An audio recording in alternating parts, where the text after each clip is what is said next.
Uji kita ni tadi anak lah dididik benar, di sekolah ke, dididik ke, tahan makan diampet, berbakian diampet, nak nyenangkan anak ni tadi.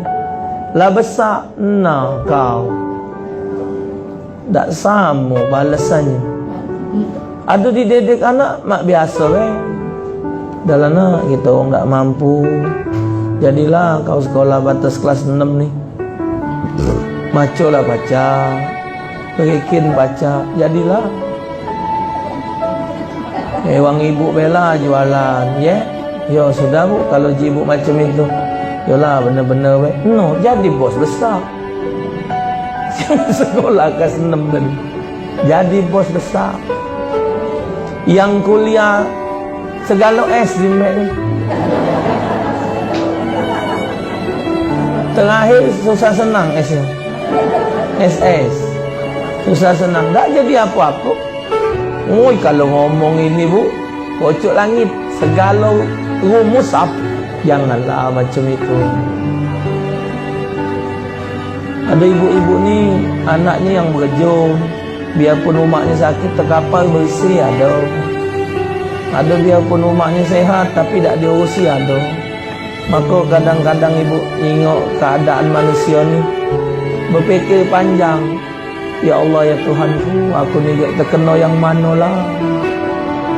Ada orang tua sampai tua ibu nah hidupnya sebatang kara, bini ada, bini berlari, anak ada, anak tak ngurus nah, ngolor-ngolor sewet. Iya, bukannya ngatai bu, nimbang diri. Ada yang tua ni beragak. Macam sore anak ke Jambi, ada Habib Abdullah, umurnya 100 lebih, hampir 197, rapi kan bu, wangi, bajunya rapi, badannya bersih, kejingoan. Anak tanya, gede masih tak? Oh sudah lama gede meninggal. Abah sama anaknya ya Allah rapinya, diurusi oleh semantu tadi. Ada yang mantu jadi anak, dimandi ke dihini. Ada mantu nyari surat rumah mertua. Ada ibu. Jadi kita ni nodok ke diri ni kaget.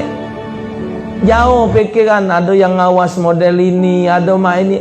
Kita ni yang mana kenanya? Tak tahu. Ada yang hidupnya sederhana tapi senangnya bukan main.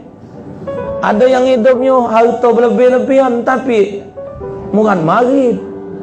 Jadi wallahualam, tercocok di mana kita ni tak tahu hidup ni. Wallahualam bisawab. Cuma aneh juga ibu. Itulah tadi keramat orang tua tadi. Mak uji orang tua ni galak kelakar. Aku ni ustaz, anakku 4 ikut. Tiap hari nitip ke anak galau kan aku. Yang 2, yang 3. Mahak ngomong tu ustaz, tak ada ngenjuk duit. Nak ngenjuk duit budak tu nak. Cuma nak berjajan cocong tu ada baik. Lah man cocong 8 ikut nyerit galau 1,000, 8,000. 10 hari 80. Tak cukup sekali sehari. Es liwat nyai, ini liwat nyai. Ya nyai, yai lah dah katil lagi. Untung tinggal ke bedeng tadi sikok lah. Hidup budak katil mikir ke. Kaget budaknya 4 tatu nyai ribut. Nah, ada baik bu, ya Allah keramat umat ni tadi. Pacak baik, 8 ikut hidup cocong. Oh, yang ini diteduk ke, yang ini main, yang ini pacak akong. Budak zaman ni anak 2 ikut, makan anak 20 berjeritan. Ya, umap.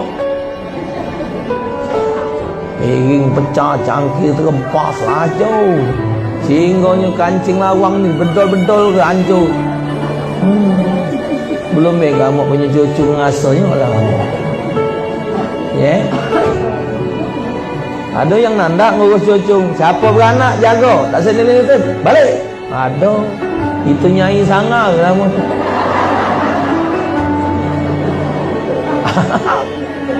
Uji nyai nak ngurus kamu, yai kamu lagi renyeng ngurusin kamu pula. Sepakat semua ahli sunnah wal jamaah, tidak ada khilaf di antara mereka tentang wajibnya bakti dengan orang tua, walaupun orang tuanya itu dasarnya tidak berbuat baik dengan si anak.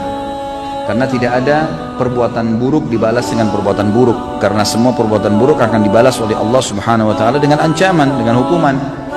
Seseorang datang kepada Hasan Basri rahimahullah lalu berkata, saya memiliki seorang ayah.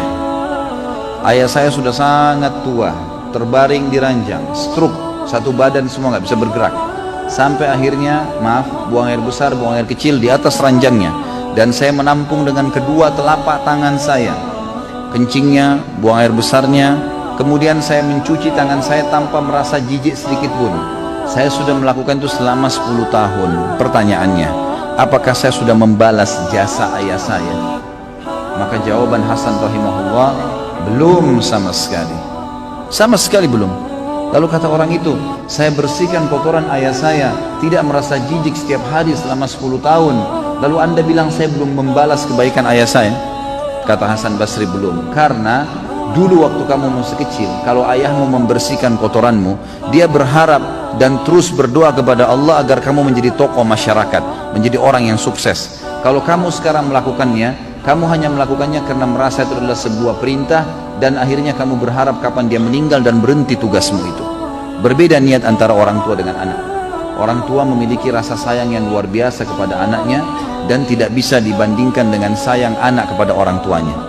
Orang tua kalau marah dengan anaknya, marahnya karena sayang. Tapi kalau anak marah dengan orang tua, bisa saja karena haknya atau karena keinginannya belum dipenuhi, bukan justru karena orang tuanya salah. Seperti itulah kurang lebih. Dan berapa banyak kasus-kasus orang yang menjadikan orang tuanya sebagai pintu surga.